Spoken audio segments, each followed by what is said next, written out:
Olá, minha cordial saudação a todos os participantes do COBENG 2022, na sua edição de número 50. Eu sou o professor Sérgio Severo, do Instituto Federal Sul-Rio-Grandense, Campus Pelotas, do curso de Engenharia Elétrica e agora do curso de Mecatrônica do Instituto no campus Novo Hamburgo. Este é o trabalho Cartas de Smith Digitais para aprendizagem do projeto de osciladores e amplificadores de microondas, né, que foi realizado junto com o engenheiro Maicon Rodrigues do Schmitten, né, e o graduando Stefano Soares Schiavon, do curso de Engenharia Elétrica.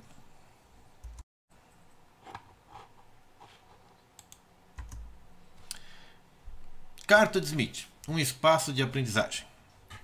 Bom, a carta de Smith é um mapa criado em 1931 por J.P. Smith, né, e que ele permite ao engenheiro de telecomunicações trabalhar com linhas de transmissão, observando o comportamento matemático da linha conforme ele anda sobre ela, tá? O coeficiente de reflexão e as variações da impedância nessa linha.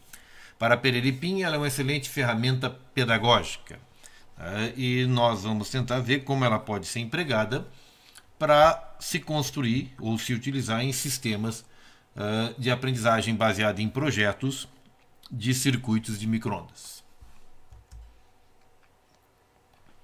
O problema da carta de Smith, ela é muito interessante, mas ela precisa treinamento. Se você está num curso de engenharia de telecomunicações, esse tempo é disponível porque é um curso especializado na área. Agora, se você está num curso generalista de engenharia elétrica, você não tem esse tempo para conseguir dar um treinamento adequado em carta de Smith. O que se poderia fazer é apelar para a aprendizagem autônoma, ou seja, colocar tudo nas costas do aluno, tá? Até porque a aprendizagem autônoma é uma redundância, o aluno vai ter que aprender sozinho mesmo, tá? Em EAD isso pode ser uma solução, tá? Nós não estamos falando de autodidatismo, né? Porque esse é o aluno que espera ensinar a si mesmo, isso aí realmente não tem como acontecer, principalmente em engenharia, porque o aluno não tem o contraditório à sua disposição, ou seja, não tem um professor para dizer que ele está equivocado no seu projeto e só vai ver que está equivocado no projeto quando chegar na hora da prova, né? O que é bastante comum. Vejam, o conteúdo necessário, né, para se conseguir dar conta disso de uma forma da engenharia de telecom e resolver algum problema, é um conteúdo bastante extenso, tá? Vem de equações de Maxwell, de elétricos, notação fasorial, né, ondas em meios materiais, ou seja, você tem muita coisa para aprender, tá? E se incorre quase sempre no erro de achar que o somatório de tudo isso vai resultar em produtos viáveis, tá? Esta é a visão clássica da engenharia, né? E, ao meu ver, é a visão mais equivocada que se tem a respeito de como se dá a aprendizagem dessas coisas, tá? Veja bem, vamos pensar um outro caminho, que a gente tenha um espaço para aprendizagem, né? Uma ferramenta que é utilizada para projeto de circuitos de microondas, que infelizmente necessita de formação em tempo. Então o nosso problema é como fazer para reduzir o tempo dessa aprendizagem.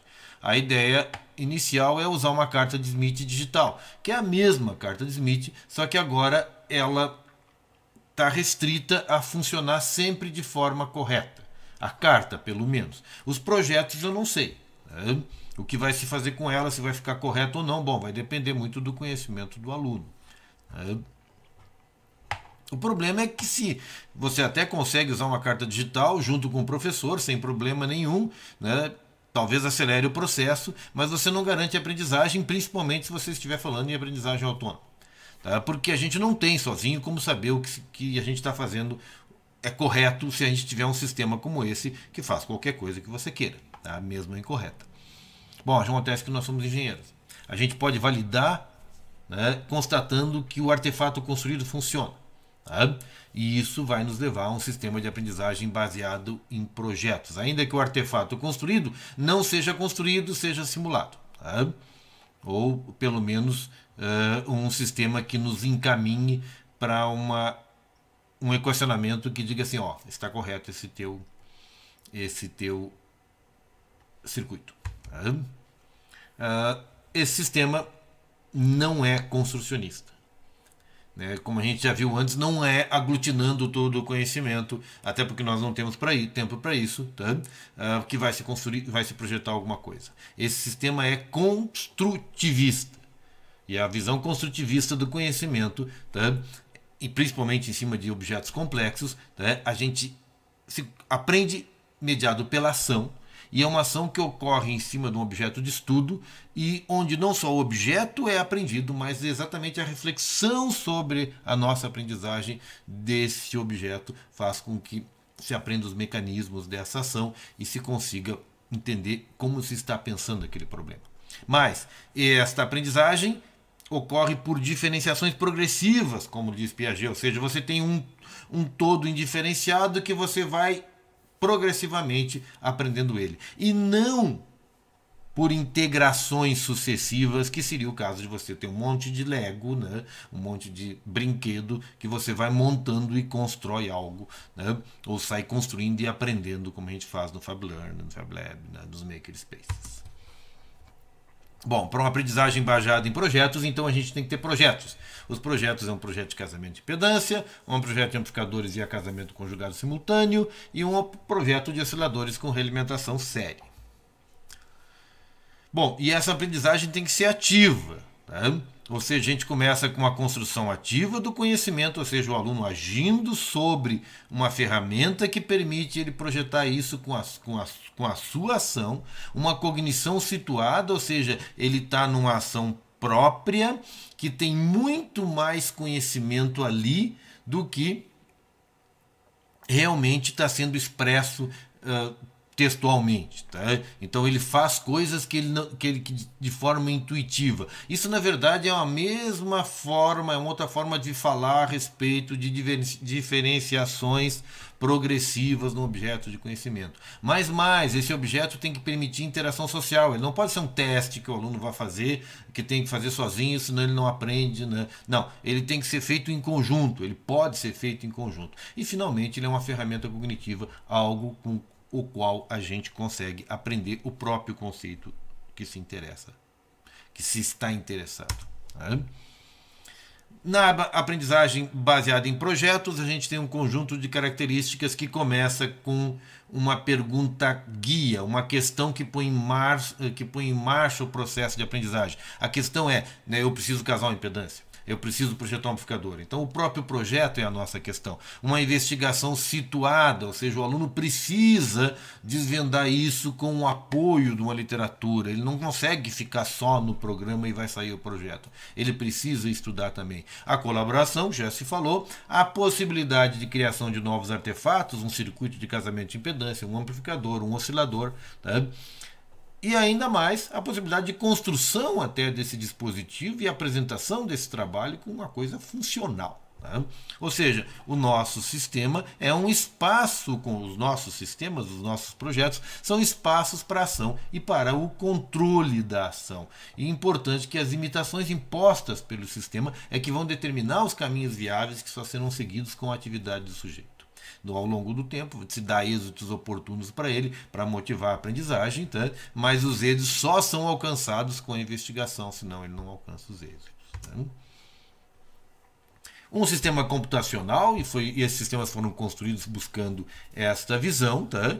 Ele impõe que a reação à ação dos alunos seja em tempo real, ou seja, não adianta ficar esperando para o programa processar o cálculo. Tá? Ele obriga o aluno a uma progressiva diferenciação de conceitos, ou seja, onde se atua para separar o sistema em partes compressíveis. Só então, né, ele separa, uma vez separado, uma vez entendido todos os pedaços do projeto que está expresso pelo próprio sistema, ele reintegra aquele diferenciado. Mas a integração é sempre a posteriori, não a priori. Tá? Elimina a necessidade de qualquer tipo de roteiro, tá?